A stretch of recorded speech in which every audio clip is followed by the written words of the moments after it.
하나님 아버지 감사합니다. 수요일 저녁 시간에 저희들이 다시 교회로 모일 수 있도록 인도해 주셔서 감사합니다. 오늘도 저희들이 마음을 열고 귀를 열고 하나님의 음성을 듣고자 합니다. 하나님 하시는 말씀이 내 귀에 들려올 수 있도록 우리의 마음도 열어주시고 또 우리가 깨닫는 마음으로 하나님 앞에 더 잘 나아갈 수 있는 자들 될 수 있도록 도와주시옵소서. 예수님의 이름으로 기도드리옵나이다. 아멘. 함께 찬송가 401장을 찬송하겠습니다.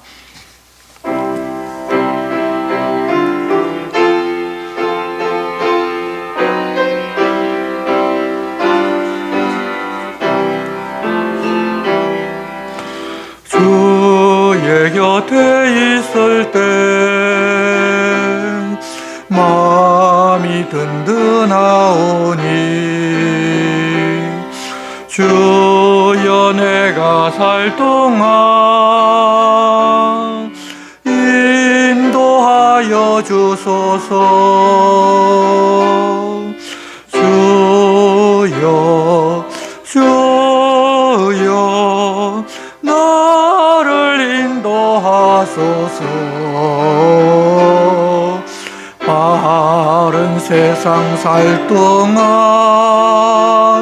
주여 인도하소서.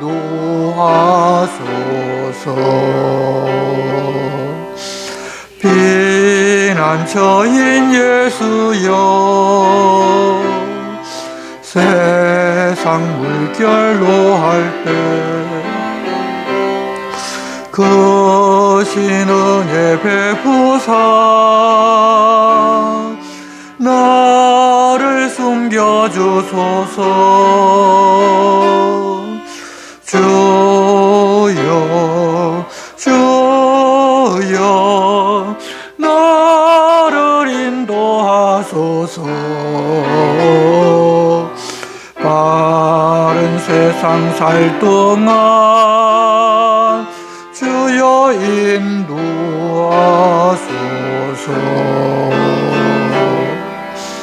세상 풍파 지난 후 영화로운 나라와 눈물 없는 곳으로 돌아가게 하소서. 주여 주여 나를 인도하소서. 바른 세상 살 동안 주여 인도하소서.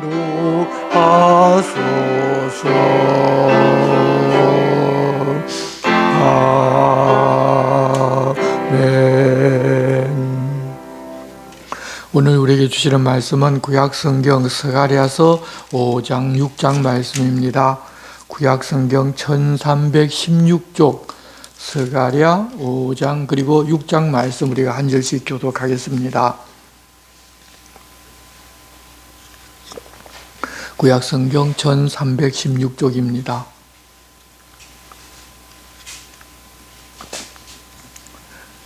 내가 다시 눈을 들어 본적 날아가는 두루마리가 있더라. 그가 내게 묻되 내가 무엇을 보느냐 하기로 내가 대답하되 날아가는 두루마리를 보나이다. 그 길이가 20규빗이요 너비가 10규빗이니라. 그가 내게 이르되 이는 온 땅 위에 내리는 저주라. 도둑질하는 자는 이쪽 글대로 끊어지고 맹세하는 자는 저쪽 글대로 끊어지리라 하니 만군의 여호와께서 이르시되 내가 이것을 보냈나니 도둑의 집에도 들어가며 내 이름을 가리켜 망령되이 맹세하는 자의 집에도 들어가서 그의 집에 머무르며 그 집을 나무와 돌과 아울러 하느니라 하였느니라. 내게 말하던 천사가 나와서 내게 이르되 너는 눈을 들어 나오는 이것이 무엇인가 보라 하기로 내가 묻되 이것이 무엇이니까 하니 그가 이르되 나오는 이것이 에바이니라 하시고 또 이르되 온 땅에서 그들의 모양이 이러하니라. 이 에바 가운데에는 한 여인이 앉았느니라 하니 그때 둥근 납 한 조각이 들리더라. 그가 이르되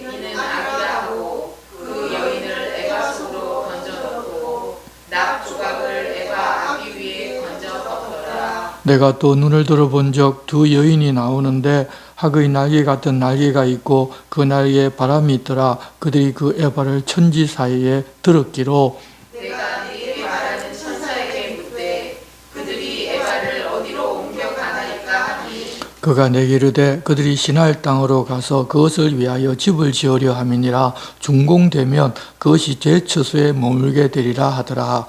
내가 또 눈을 들어본즉 내 병거가 두 산 사이에서 나오는데 그 산은 구리산이더라. 첫째 병거는 붉은 말들이, 둘째 병거는 검은 말들이, 셋째 병거는 흰 말들이, 넷째 병거는 어룽지고 건전한 말들이 되었는지라. 내가 내게 말하는 천사에게 물으이되 내 주여 이것들이 무엇이니까 하니 천사가 대답하여 이르되 이는 하늘의 네 바람인데 온 세상에 주 앞에 서 있다가 나가는 것이라 하더라. 검은 말은 북쪽 땅으로 나가고 흰 말은 그 뒤를 따르고 어룽진 말은 남쪽 땅으로 나가고 건장한 말은 나가서 땅에 두루 다니고자 하니 그가 이르되 너희는 여기서 나가서 땅에 두루 다니라 하매 곧 땅에 두루 다니더라. 그가 내게 외쳐 말하여 이르되 북쪽으로 나간 자들이 북쪽에서 내 영을 쉬게 하였느니라 하더라.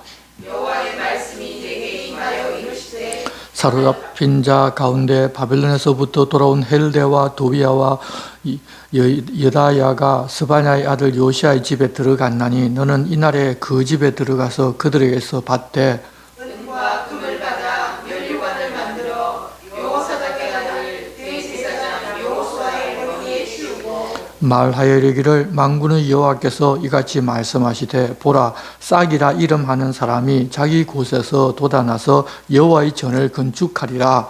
그가 여호와의 전을 건축하고 영광도 얻고 그 자리에 앉아서 다스릴 것이요 또 제사장이 자기 자리에 있으리니 이 둘 사이에 평화의 의논이 있으리라 하셨다 하고 그 면류관은 헬렘과 도비아와 여다야와 스바냐의 아들 헨을 기념하기 위하여 여호와의 전 안에 두라 하시니라. 먼데 사람들이 와서 여호와의 전을 건축하리니 만군의 여호와께서 나를 너희에게 보내신 줄을 너희가 알리라. 너희가 만일 너희의 하나님 여호와의 말씀을 들을진대 이같이 되리라. 아멘. 오늘은 스가랴 선지자가 본 환상 중에 6째, 7째, 8번째 환상을 통하여 하나님 우리에게 들려주고자 하시는 말씀을 듣겠습니다. 하나님께서 스가랴를 불러 말씀하신 시기는 유다 백성들이 70년 포로 생활을 마치고 고향으로 돌아오고도 무려 15년이 지났지만 하나님의 뜻과는 아무 상관없이 자기 중심의 삶을 살아가고 있을 때였습니다. 이 성전을 재건하고 또 하나님의 백성답게 살아야 하는 하나님의 뜻을 받아서 돌아왔지만 이런저런 핑계를 대고 지도자 탓을 하고 있을 때 하나님께서 학개 선지자와 스가랴 선지자 두 사람을 불러 하나님 명하신 일은 하나님의 영으로 하는 것임을 알려주고 순종해서 일을 시작하면 하나님 함께 하심으로 반드시 성취를 보게 될 것이라는 것을 알려주셨습니다.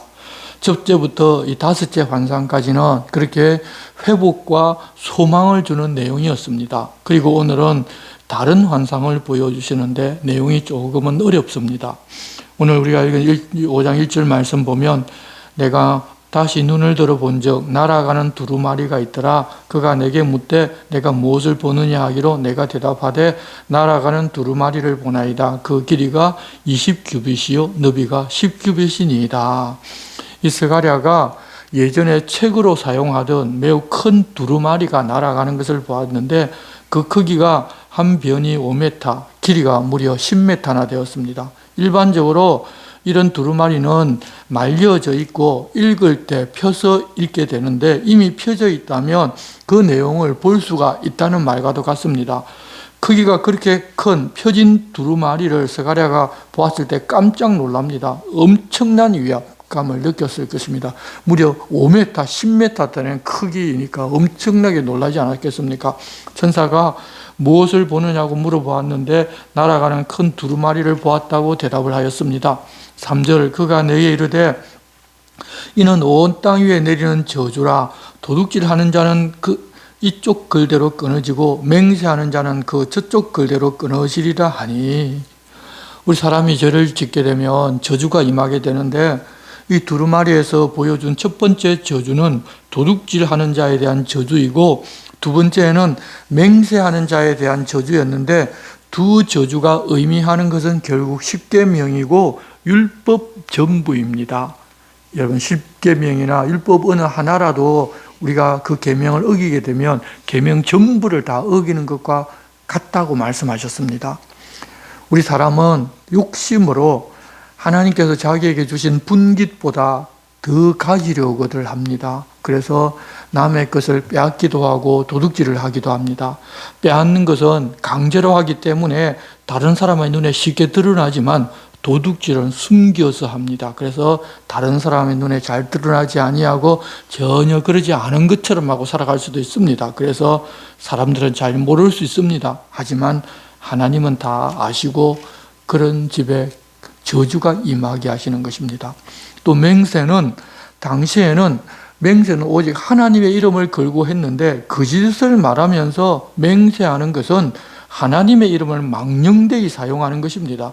그러면 왜 이 두 계명을 보게 했을까 생각해 보면, 아마도 이 바벨론에서는 이방인들의 압제하에서 먹고 사는 것이 우선이 되다 보니까 그런 계명도 다 잊어버리고 살았고, 어느 사람도 그에 대하여 책망하지도 않았고, 하나님께서도 그래 상황이 그러니까 그렇다고 하면서 아마 내버려 두셨던 것 같습니다. 그런데 약속의 땅에 들어와서도 먹고 살기 힘들다 보니까 남의 눈을 속이면서 도둑질하는 일들이 빈번하였고, 자기를 변명하면서 자기가 옳다고 하기 위해서 하나님의 이름으로 맹세하면서 그것이 죄라는 생각을 전혀 가지지를 못하였던 것 같습니다. 그래서 4절입니다. 만군의 여호와께서 이르시되 내가 이것을 보냈나니 도둑의 집에도 들어가며 내 이름을 가리켜 망령되이 맹세하는 자의 집에도 들어가서 그의 집에 머무르며 그 집을 나무와 돌과 아울러 사르리라 하셨느니라 하니라. 우리가 앞에서 본 바와 같이 대제사장 여호수아가 불에서 꺼냈기 때문에 그 몸에 그 얼음이 묻었던 것처럼 백성들도 다 사실은 이 바벨론에 갔다 오면서 다 그런 상태였지만, 돌아왔기 때문에 이제부터는 자기들에게 주신 율법의 말씀대로 살아가야 합니다. 그러라고 이 바벨론 주변에 살던 사람들로부터 재물까지 받아서 돌아오게 해주셨습니다. 그런데 하나님의 뜻과 하나님 중심으로 살아야 된다는 것을 다 잊어버렸고, 결국 세상 사람들처럼 다들 자기 배를 채우려고만 하고 살다 보니까 율법으로 저주받을 짓을 하면서도 그것이 잘못이라는 사실을 그냥 다 잊어버린 것입니다. 그래서 스가랴 선지자를 통해서 먼저 회복과 소망의 말씀을 하신 후에 이렇게 하나님의 법을 따라 살지를 않으면 결국은 저주가 임하니 이제부터 율법의 말씀대로 살아야 한다는 것을 다시금 알려주고 계신 것입니다. 여러분, 우리가 어리고 힘든 상황이 있을 때에는 하나님께서 사실 그런 상황 봐주십니다. 우리가 너무 힘들고 견딜 수 없을 때는 하나님 조금 어겨도 그래도 하나님은 좀 참고하십니다. 그런데 그렇게 하다 보면 시간이 지나면 사람들은 그렇게 해도 당연히 되는 것처럼 인식을 합니다. 그래서 하나님 말씀을 따라 살 수 있는 그런 때가 왔음에도 불구하고 옛 습관에 머물러 있으면서 고칠 생각을 하지 않고 살아가는데, 그러면 결국 저주에 빠지게 됩니다. 왜 우리가 그런 생각에서 빠져나오지는 못하게 되는가 하면 자기 중심적인 삶과 생각으로 살아가기 때문에 그렇습니다. 그래서 우리는 항상 하나님 중심으로 살아야 합니다. 내가 좀 어렵고 힘들어서 하나님 말씀대로 살지 못했을 때에도 그 말씀대로 살지 못했지만 하나님께서 그냥 나를 봐주고 계셨고 그냥 기다려주고 계신 것이지 내가 잘해서 그런 것 아닙니다. 그리고 이제는 그렇게 살 만큼 하나님 주시고 말씀대로 살아도 되는 그런 시기에도 우리들은 계속해서 예전 하던 습관대로 살아나기가 쉽다는 것입니다. 왜냐하면 하나님을 보지 않기 때문입니다. 그래서 우리가 항상 하나님을 바라보고 그 말씀을 바라보고 살아야지 조금 우리가 형편이 나아지고 말씀대로 살 수 있을 때가 됐을 때 말씀에 쫓아 살아갈 수 있는 것입니다. 그렇지 않으면 예전 습관 그대로 살아갑니다. 그러면 하나님이 약속하신 그런 저주가 우리에게도 임하게 되니까 우리가 항상 하나님을 바라보기를 힘써야 합니다. 이제 5절은 다른 환상을 보여주시는데 앞의 내용보다 좀 더 구체적인 것을 말씀하십니다. 내게 말하던 천사가 나와서 내게 이르되 너는 눈을 들어 나오는 이것이 무엇인가 보라 하기로 내가 묻되 이것이 무엇이니까 하니 그가 이르되 나오는 이것이 에바이니라 하시고 또 이르되 온 땅에서 그들의 모양이 이러하니라. 이 에바라는 것은 곡식을 담아서 재는 도구인데 모습은 잘 알지를 못하면 우리나라 같으면 돼 아니면 말통 같은 그런 역할을 하는 것입니다. 에바가 나온다면 이 경제 활동을 하는데 양을 속여서 이익을 취하는 일에 관련된 그런 기원이라고 우리는 생각해 볼 수 있습니다. 이 스가랴가 나이가 젊은 제사장이기 때문에 곡식을 재는 데 사용하는 에바를 아마 제대로 본 적이 없었을 것입니다. 그래서 그것을 보여주면서 그 용도를 설명하고 7절 이 에바 가운데에는 한 여인이 앉았느니라 하니 그때 둥근 납 한 조각이 들리더라. 원문으로 보게 되면 둥근 납 조각이 들리고 그 안이 보이면서 그 안에 한 여인이 앉아있는 모습이 보였다고 그렇게 되어 있습니다. 우리나라 걸로 번역한 것은 오히려 거꾸로인 것처럼 보이는데 그렇게 납이 들리면서 그 안에 한 여인이 앉아있는 것이 보였습니다.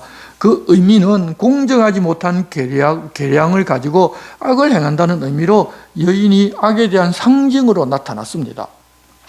뚜껑이 열리자 그 안에 있던 악의 상징인 여인이 도망가려고 했을 것입니다.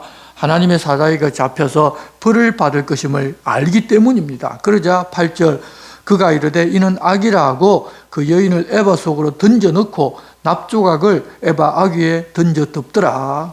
도망가려는 것을 잡아서 다시 도로 밀쳐넣고 납조각을 에바 아기 위에 던져서 덮어버렸습니다. 가두어버린 것입니다. 그랬는데 9절 내가 또 눈을 들어 본적 두 여인이 나오는데 에바에서 두 여인이 나오는 게 아닙니다. 학의 날개 같은 날개가 있고 그 날개에 바람이 있더라. 그들이 그 에바를 천지 사이에 들었기로 내가 내게 말하는 천사에게 묻되 그들이 에바를 어디로 옮겨 가나이까 하니 그가 내게 이르되 그들이 시나일 땅으로 가서 그것을 위하여 집을 지으려 함이니라. 준공되면 그것이 제 처소에 머물게 되리라 하더라.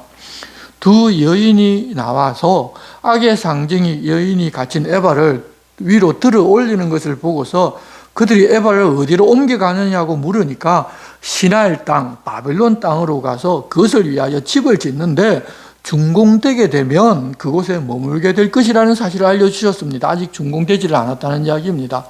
이 내용이 우리가 보면 좀 이해하기가 참 어렵습니다. 그래서 여러 학자가 각자 다른 설명들을 많이 했는데 에바 속에 있던 여인이 그동안 그러면 어디에 머물는가 생각해 보면 이스라엘 땅 선민의 땅에 머물러 있다고 보아야 하는데 그곳에 머물면서 백성들을 충동해서 저울을 속이는 죄를 지으면서도 당연한 것처럼 살게 했습니다. 원래 우리가 좀 가난하면 사실 그렇게 하고 싶은 마음이 생기지 않습니까? 그러다 보니 돌아온 이스라엘 백성들도 여전히 그러고 살았던 것 같습니다. 바벨론에서 내내 그렇게 했으니 이스라엘 땅에 돌아와서 그렇게 하는 것이 이상하지도 않았을 것입니다. 그랬었는데 이제는 그곳에서 쫓아내 악의 상징인 그 여인을 원래 살던 바벨론 땅으로 데리고 간다는 것입니다. 앞서 하나님께서 자기 성전에서 떠나 북쪽으로 가시면서 자기 백성들이 있는 곳에 가서 그들이 하나님이 되신다고 말씀하셨을 때의 상황은 유다 백성들이 하나님의 성전에다가 바벨론 우상을 모시고 섬기고 있을 그런 때였습니다. 그래서 하나님께서 더 이상 하나님의 성전에 들어와서 머물러 있을 수가 없었기 때문에 그 성전을 떠나는 모습을 보여주셨습니다. 그렇지만 이제 하나님께서 다시 예루살렘으로 돌아오시고 이스라엘 백성들도 다시 돌아왔기 때문에 예루살렘에 머물던 그 악을 에바에 가두어서 원래 악이 머물러야 할 곳으로 데려가서 가두어 버리신다는 내용인데 우리가 이 악이 여인이라는 상징과 바벨론 땅으로 데려가 가두신다는 의미를 종합해 볼 때 바벨론에서 섬기던 여신과 관련된 내용이고 그 여신이 하나님의 백성들을 그동안 미혹해서 혼미하게 만들었지만 결국 자기가 있을 곳으로 보내 가두어 버린다고 이해하면 보다 쉽게 이해가 가능한 일입니다. 그래도 어렵습니다. 그래서 좀 더 우리가 설명해 보면 이 바빌론의 니므롯의 아내였던 세미라미스가 남편과 사별한 후에 시간이 오랜 다음에 부정으로 아들을 낳았는데 자기 남편이 환생해서 자기 아들로 태어났다고 하면서 환생해서 태어났으니까 신이라고 그렇게 이름을 붙였습니다. 그러면 신인 아들은 옛날 자기 남편이기 때문에 아들과도 옛날 자기 남편과 결혼하는데 뭐 무슨 문제가 있겠습니까? 그래서 아들과 결혼하고 그러면 신과 결혼했기 때문에 자기도 여신이 되었는데 이 여신이 바로 가나안 땅의 아스타롯이라든지 아르테미스, 아프로디테 그리고 비너스 등등 온 세상으로 다 퍼져나가서 여신으로 성경을 받고 있습니다. 그 여신이 만들어진 곳이 바로 이 바벨론인데 하나님 이스라엘 땅에 돌아오셨고 선민들이 하나님 주신 바로 그 땅으로 돌아왔기 때문에 가장 먼저 그 여신을 붙잡아 원래 있던 곳에 가둬버리신다는 것입니다. 심판 때까지 알아서 그런 여신을 섬길 사람은 섬기라고 그냥 내버려 두시는 것입니다. 그렇게 섬겨서 자기들이 하나님의 심판을 받을 사람이라는 것을 자기들 스스로 증명하고 어떤 핑계도 대지 못하고 하나님의 심판대 앞에서 결국 판단받아서 영원한 불못으로 떨어지게끔 하나님께서 지금 이야기하고 계신 것입니다. 요한계시록에도 거의 같은 내용이 나오는데 하나님을 거역하는 세상 나라를 요한계시록에서는 바벨론에 비유하시는데 이렇게 악의 상징인 여인이 옮겨지는 신할 바벨론 땅을 큰 음녀의 땅이라고 하고 땅의 음녀들과 가증한 것들의 음이라고 부르면서 그곳에서 온갖 악이 저질러진다고 알려주셨습니다. 그리고 악의 화신인 용, 옛뱀, 마귀, 사탄이라고 하는 자를 붙잡아 결박해서 무저갱이에 집어넣어서 임봉하고 다시는 만국을 미혹하지 못하게 할 것이라고 알려주시는데 여기서도 그 모습 그대로 해서 하나님의 택한 백성들은 거룩하게 하나님을 원하고 기뻐하시는 삶을 살아야 한다는 것을 알려주시는 것입니다. 하나님 그렇게 하셨기 때문에 하나님의 백성들은 스스로 자기가 악을 선택하지 아니하고 악에 물들고자 하지 아니하면 악을 떠나서 살아갈 수가 있습니다. 예수께서 이미 우리를 그렇게 살 수 있도록 해놓으셨습니다.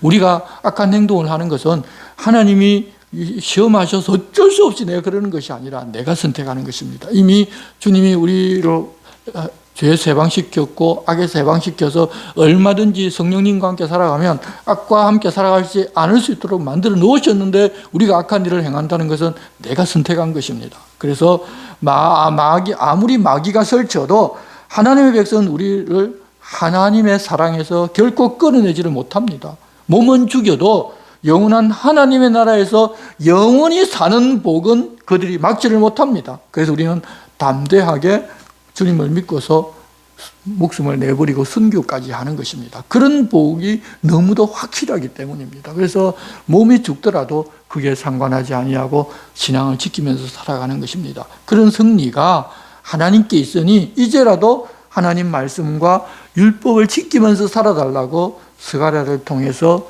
돌아온 유다 백성들에게 부탁하시는 것입니다. 악한 일을 하고 죄를 저지르면 반드시 심판에 빠지게 되고 또 저주에 빠지게 되니까 그러지 말라는 것입니다. 그리고 이제 6장 말씀을 보는데 6장 앞부분은 마지막 8번째 환상인데 1절 내가 또 눈을 들어 본적 내 병거가 두 산 사이에서 나오는데 그 산은 구리산이더라.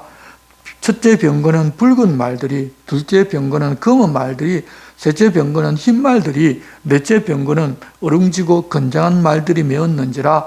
내가 내게 말하는 천사에게 물어 이르되 내 주여 이것들이 무엇이니까니 천사가 대답하여 이르되 이는 하늘의 내 바람인데 온 세상의 주 앞에 서 있다가 나가는 것이라 하더라.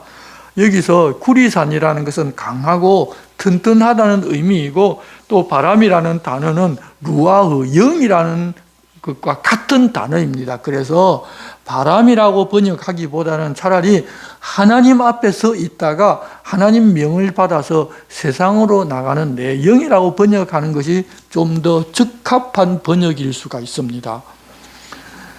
6절, 검은 말은 북쪽 땅으로 나가고 흰 말은 그 뒤를 따르고 어룽진 말은 남쪽 땅으로 나가고 건장한 말은 나가서 땅에 두루 다니고자 하니 그가 이르되 너희는 여기서 나가서 땅에 두루 다니라 하매 곧 땅에 두루 다니더라. 그가 내게 외쳐 말하이르되 북쪽으로 나간 자들이 북쪽에서 내 영을 쉬게 하였느니라 하더라. 하나님의 사자가 이런 설명을 해주셨는데 이 설명한 것만 듣고 이해하면 되지, 아니 말의 색깔 검정색은 무슨 의미가 있고 또 흰색은 무슨 의미가 있고 아롱진 것은 무슨 의미가 있다, 다른 해석을 할 필요가 없습니다. 성경에서 말씀하지 않으면 그것을 우리가 굳이 알려고 하지를 않아도 됩니다. 계속 알려고 자기는 신령한 척 기도해가지고 이런저런 이야기를 해서 이단에 빠지기 쉬운데, 또 사람들은 성경에서 이야기하지를 안 하는데 그런 사람들이 그런 해석을 해주면 신령한 사람이라고 막 쫓아다니는데, 여러분 그런 어린아이 신앙에서는 이제 벗어나시기를 바랍니다. 그들이 그렇게 세상으로 나갔는데 8절에 그가 내게 외쳐 말하이르되 북쪽으로 나간 자들이 북쪽에서 내 영을 쉬게 하였느니라 하더라. 이스라엘 땅에서 북쪽이라고 하면 아시리아, 바벨론 땅을 말합니다. 그쪽으로 나간 말이 하나님의 마음을 시원하게 드렸다는 것입니다. 그것은 곧 북쪽에 있는 하나님을 거역하고 하나님의 백성들을 괴롭힌 어떤 악한 민족이나 어떤 나라들을 처단해서 하나님 마음이 시원하게 되었다는 그런 이야기입니다. 역사적 사실을 우리가 알 수 없지만 하나님께서 그렇게 하셨다는 것입니다.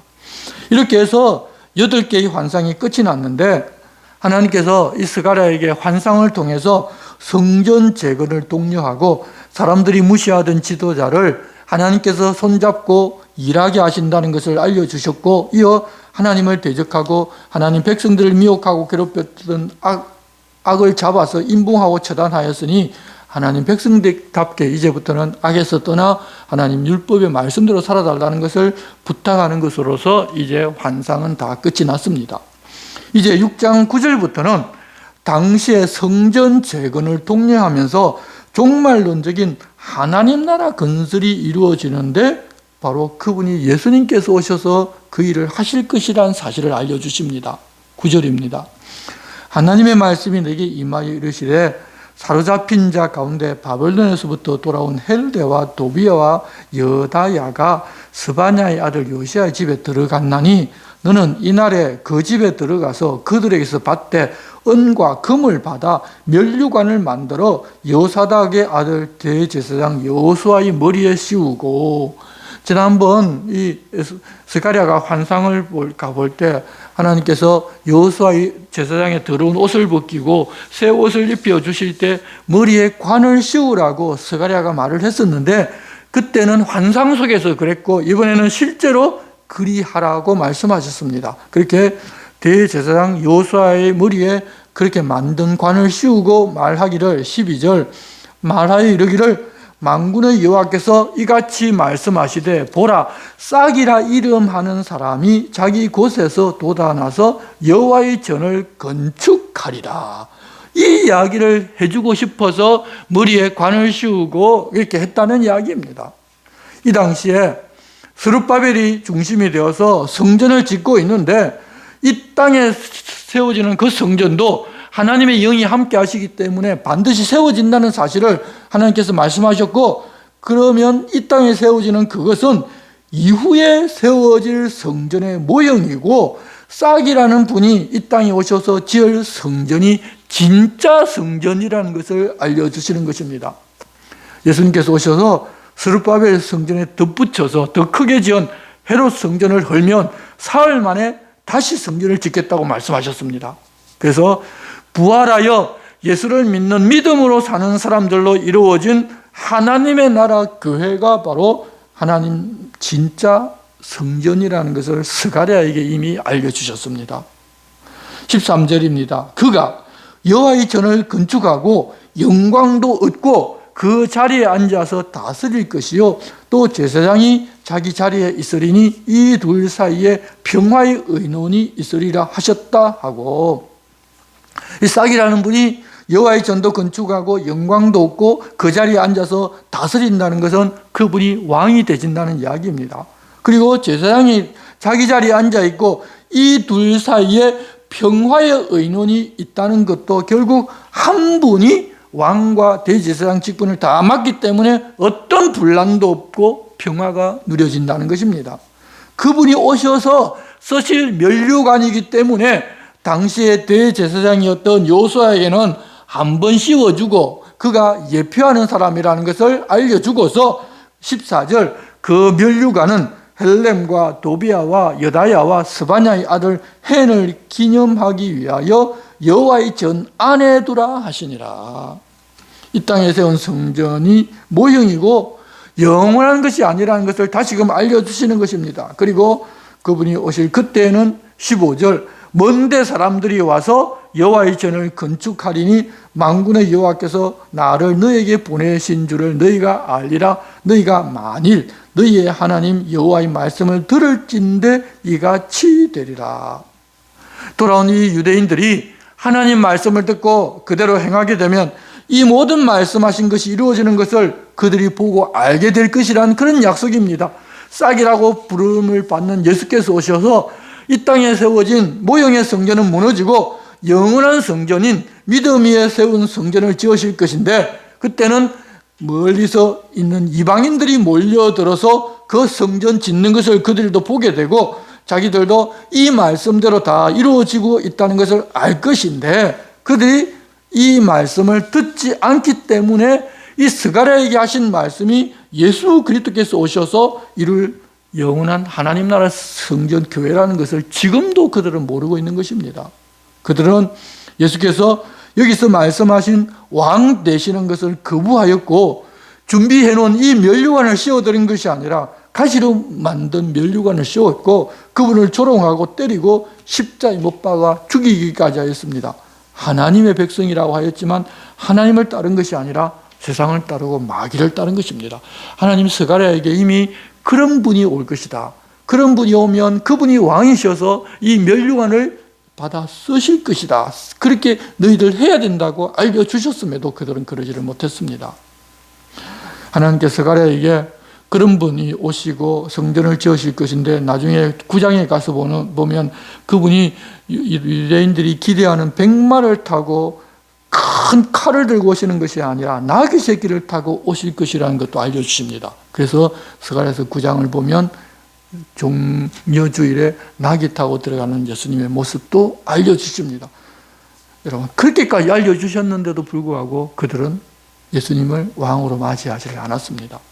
당시에 그들은 스룹바벨 총독이 유약하고 힘이 없어서 성전을 짓지 못한다고 하면서 그런 상황을 타개할 다윗의 자손으로 백마를 탄 영웅을 기대하고 있었는데 하나님께서는 그때 당시 성전을 짓는 것도 그렇게 유약하지만 스룹바벨의 손으로 완공하게 될 것이고 더 나아가 하나님 자기 백성을 구원하러 보내는 메시아도 그들이 기대하는 백마를 타고 세상의 권세와 힘을 가지고 오는 것이 아니라 스룹바벨처럼 그렇게 유약하게 오실 것이고 그렇지만 그분이 진짜 여호와의 성전을 건축할 것이라는 것을 이때 알려주신 것입니다. 여기까지 우리가 쭉 들어왔는데 다 합쳐놓으면 예수 그리스도가 보입니다. 누구냐면 예표로 유약한 스룹바벨, 그리고 여호수아 역시도 유약합니다. 그리고 나이 어린 스가랴 선지자 세 사람이 다 예표인데 이 세 사람을 다 합쳐놓고 보면 예수님을 볼 수가 있습니다. 그래서 예표 사람으로 그들을 보내고 보여주시고 하나님께서 그 손을 잡고 그들의 손을 붙잡고 진짜 성전을 짓는다고 말씀해 주셨지만 유대인들은 아직도 이 말씀이 무슨 말씀인지를 모르고 예루살렘의 제3의 성전을 먼 데 있는 사람들이 와서 지을 것이다. 그 유대인들이 저기 영국에 사는 부자들이, 미국에 사는 부자들이 와서 예루살렘 성전을 지을 것이다. 그런 정도로만 이해하고 있다는 것입니다. 그러니까 하나님 말씀을 듣고 순종하고 하나님께서 뭐라고 말씀하셨는지를 듣고자 하는 것이 아니라 그냥 자기 생각, 자기 뜻대로 자기가 알고 싶은 대로 알고 있으면 이렇게 성경을 읽고 외우고 매일 성경 공부를 해도 그 수준에서 벗어나지를 못합니다. 만일 그들이 하나님 말씀을 귀담아 듣는 성숙한 사람이라면 그 사실 다 알게 될 것이지만 그렇지 않고 세상을 보는 눈으로 하나님의 나라도 보고 자기들 기대가 이루어지는 것을 신앙으로 보고 사는 사람들이 이렇게 하나님께서 모든 것들을 다 알려주셔도 보지도 못하고 깨닫지도 못하고 살아갑니다. 우리도 신앙적으로 성숙하지 못하고 어린아이 생각을 가지고 신앙생활하면 카리스마를 가지고 세상 권세도 가진 지도자를 기대합니다. 하지만 하나님 보내주신 메시아 예수의 모습은 이사야서 42장에서 이렇게 말씀하셨습니다. 내가 붙드는 나의 종, 내 마음에 기뻐하는 자, 곧 내가 택한 사람을 보라. 내가 나의 영을 그에게 주었은저 그가 이방의 정의를 베풀리라. 그는 외치지 아니하며 목소리를 높이지 아니하며 그 소리를 거리에 들리게 하지 아니하며 상한 갈대를 꺾지 아니하며 꺼져가는 등불을 끄지 아니하고 진실로 정의를 시행할 것이며 그는 쇠하지 아니하며 낙담하지 아니하고 세상의 정의를 세우게 이르리니 섬들이 그 교훈을 앙망하리라. 예수님이 어떤 모습인가 하면 큰 백마를 타고 큰 칼을 휘두르면서 세상을 정복하는 모습이 아니라 나약해서 제대로 사람이 뭔가 해줄 만한 그런 일을 제대로 다 하지를 못하고 소리도 제대로 들리지도 못하고 상한 갈대조차도 끄지 않으시고 꺼져가는 등불도 여러분 힘 있는 사람이라면 상한 갈대 꺼져가는 등불 꺼버리고 좋은 것만 남겨서 일할 것인데 전혀 그렇지를 않으신다는 것입니다. 그러니 사람들은 예수께서 그런 일을 하셨으니 그분이 메시아이신지를 알아보지를 못합니다. 왜냐하면 자기들이 기다리는 메시아는 백마를 타고 위대한 능력을 가지고 오는 그런 메시아를 기다리고 있기 때문입니다. 이런 예수 그리스도를 따르는 사람도 그 뒤를 따라 마찬가지의 모습으로 살아가는 것입니다. 하지만 알다시피 우리 시대 우리 성도라는 우리들도 백마를 타고 초인의 능력을 보이며 능력의 종이라고 하면서 따르지 주님을 따르고자 이런 모습으로 사는 목회자는 무시하고 자기 발 아래에 두고자 하는 것이 우리의 마음이고 우리의 생각입니다. 하나님을 믿는다고 하지만 하나님 주인 되신 것이 아니라 자기가 주인인 삶을 살면서 말씀도 자기가 주인 되는데 이용하기를 잘합니다. 그래서 하나님 말씀을 그대로 듣기보다는 자기에게 은혜가 되는 말씀만 편식하면서도 그래도 말씀을 잘 보니까 많이 보니까 자기 신앙이 좋다고 생각하면서 살아가는 것이 우리들의 모습입니다. 그리고 있는 우리의 모습도 하나님 말씀을 들었으면 바르게 알고 메시아신 예수를 맞이할 수 있게 해주셨는데도 불구하고 결국 자기의 길로 가서 메시아를 죽인 유대인들이 갔던 그 길을 뒤따라가고 있지는 않을까 하는 걱정이 앞서는 시대입니다.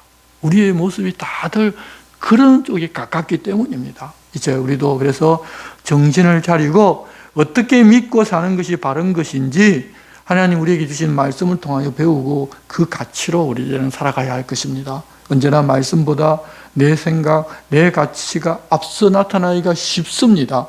우리가 그런 존재입니다. 그렇게 약한 존재입니다. 그 사실을 알고 주님처럼 겸손하게 주님이 보여주고 알려주신 고난의 길 섬기고 낮아지는 길을 선택할 수 있는 우리 주님 주시는 힘으로 그런 사람으로 살아가는 우리들이 되어야 할 것입니다. 여러분, 죄송하지만 교회는 크고 위대하고 큰 일을 하는 것이 아니라 하나님 말씀대로 그렇게 유약하지만 성령께서 함께 하셔서 성령께서 일하고 계시다는 것을 보여주는 곳이 바로 교회입니다.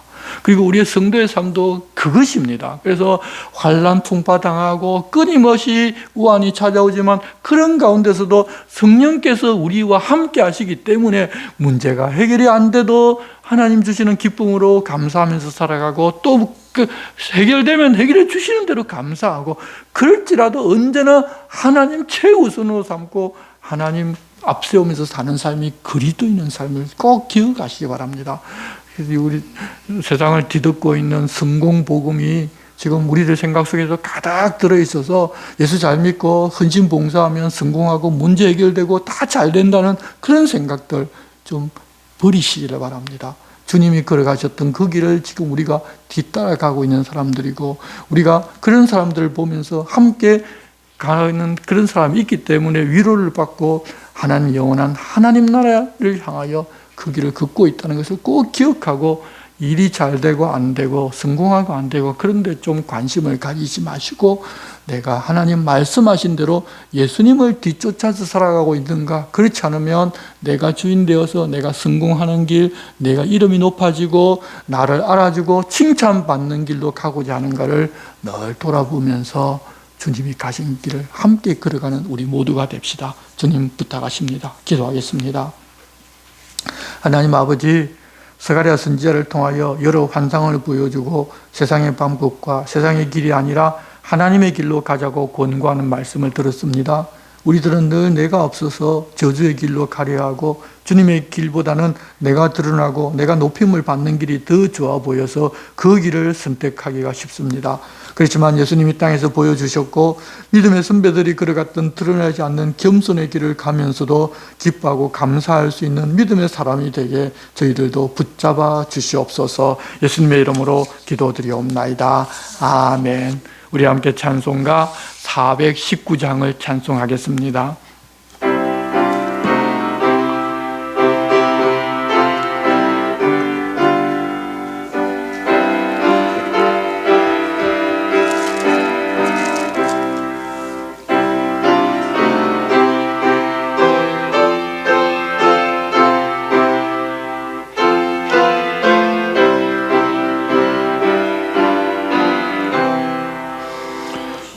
날개 민 내가 편안히 쉬네.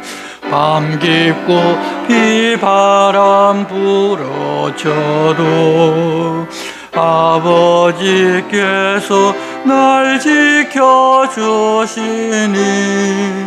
거기서 편안히 쉬리로다. 주 날개 민 평안하다. 그 사랑 끈을 잔위여. 주 날개 밑 내 쉬는 영혼 영원히 거기서 살리. 주 날개 밑 나의 피난처 되니 거기서 쉬기를 원하노라. 세상이 나를 위로치 못하나 거기서 평화를 누리리라. 주 날개 밑 평안하다. 그 사랑 끈을 잔이여. 주 날개 밑 내 쉬는 영혼 영원히 거기서 살리. 주 날개 밑 참된 기쁨이 있네. 고달픈 세상 길 가는 동안 나 거기 숨어 돌보심을 받고 영원한 안식을 얻으리라. 주 날개 밑 평안하다. 그 사랑 끈을 잔위여. 주 날개 밑 내 쉬는 영혼 영원히 거기서 살리. 아멘. 주님 가르쳐주신 기도를 드리겠습니다. 하늘에 계신 우리 아버지, 아버지의 이름을 거룩하게 하시며 아버지의 나라가 오게 하시며 아버지의 뜻이 하늘에서와 같이 땅에서도 이루어지게 하소서. 오늘 우리에게 일용할 양식을 주시고 우리가 우리에게 잘못한 사람을 용서하여 준 것 같이 우리 죄를 용서하여 주시고 우리를 시험에 빠지지 않게 하시고 악에서 구하소서. 나라와 권능과 영광이 영원히 아버지의 것입니다. 아멘.